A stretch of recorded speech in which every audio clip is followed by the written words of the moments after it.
El sol se va poniendo en el horizonte palestino mientras los discípulos de Emaús se alejan de Jerusalén.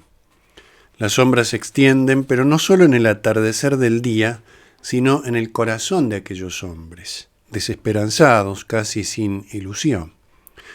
Nosotros esperábamos, pero ya van 3 días que sucedieron estas cosas, le dicen a Jesús sin reconocerlo.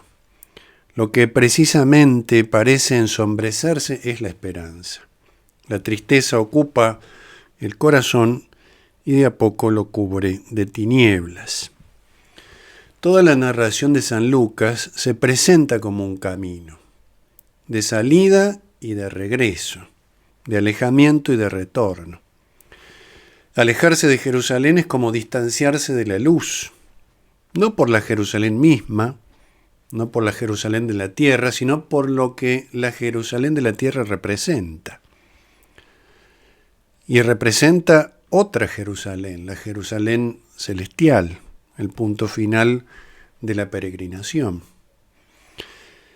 Pero en ese camino de alejamiento, Dios se hace presente como lo hizo en aquel atardecer posterior al pecado original, cuando a la hora de la brisa, Dios salió al encuentro del hombre herido por el pecado, oscurecido, escondido, apartado de su rostro. Aquí también, en el camino de Emaús, el Señor se hace presente. Es presencia real en nuestra vida, pero todavía en la fe, todavía sin verlo. Arde nuestro corazón cuando escuchamos su palabra, pero aún no podemos contemplar su rostro.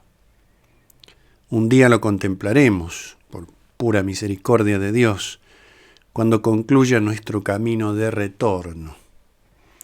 Porque eso es la vida cristiana, una peregrinación hacia Dios, un camino hacia Él, pero una peregrinación configurada como retorno, como vuelta, como regreso. No se trata simplemente de ir hacia Dios, sino de retornar a Él, de volver a Él. Y así la noche se convierte en luz. Los peregrinos de Emaús vuelven en medio de la oscuridad.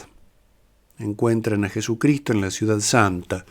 Ellos, al fin del día, cuando las tinieblas parecen triunfar, hacen la petición clave, la petición fundamental, la súplica que no puede faltar, la que da sentido a todas las demás. Quédate con nosotros, porque ya es tarde y el día se acaba. En medio de la prueba, en medio de la máxima angustia, no le piden a Cristo milagro alguno, no le piden ninguna palabra, ninguna enseñanza, ningún gesto prodigioso. No se trata aquí de sanar a nadie, ni de resucitar a un muerto, ni de multiplicar los panes. No se trata de calmar tempestades, ni de multiplicar alimentos, ni de expulsar demonios. Porque el pedido está solamente dirigido a la presencia con aquel quédate.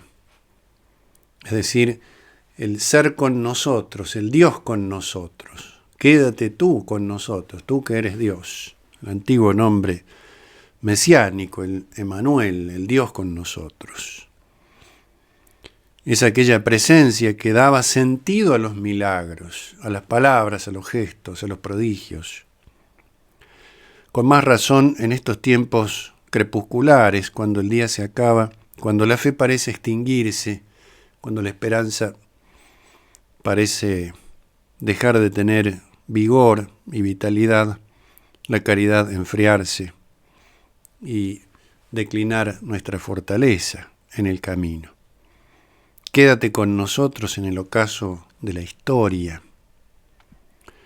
Toda la Escritura habla de Jesucristo y el Señor se los hace ver a los discípulos de Emaús.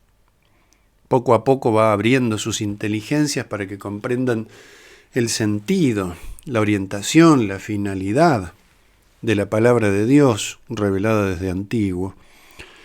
Sobre todo para que entiendan que aquellas cosas que han sucedido, el misterio pascual, la pasión, la muerte y la resurrección, la vida de Cristo, estaban previstas en el plan de Dios, que no hay allí casualidades ni hechos fortuitos, sino providencia y misericordia, para que aquellos corazones, y los nuestros también, ardan de caridad, se enciendan con el divino fuego del amor misericordioso. Porque la palabra de Dios no es mera información, simple dato, sino misericordia y gracia. Y aquel que medita y se complace en ella dará fruto a su tiempo, como dice el primero de los Salmos. Los discípulos de Maús y también nosotros fueron alimentados con la palabra, fueron saciados con el signo eucarístico. Así reconocieron a Cristo. Y así fortalecidos, habiendo reconocido al Señor, se enfrentarán a la oscuridad en el camino de regreso, en medio de la noche. En medio de la noche de este mundo, la iglesia camina hacia Jerusalén, la iglesia vuelve a Jerusalén. Las tinieblas la rodean e intentan disuadirla de caminar, obstaculizar su retorno. Pero la luz encendida en Emaús despeja toda sombra y triunfa sobre todo mal. Quiera Dios que se cumpla en nosotros lo mismo que se cumplió con los de Emaús. Como lo decía Zacarías en el Antiguo Testamento, el profeta Zacarías, a la hora de la tarde habrá luz, anunciaba. Que nuestra tarde se convierta también en luz gracias a la presencia, para que podamos llegar a ese día sin ocaso, a esa luz plena, a ese brillo eterno, y gozar de la presencia de Dios en la Jerusalén celestial.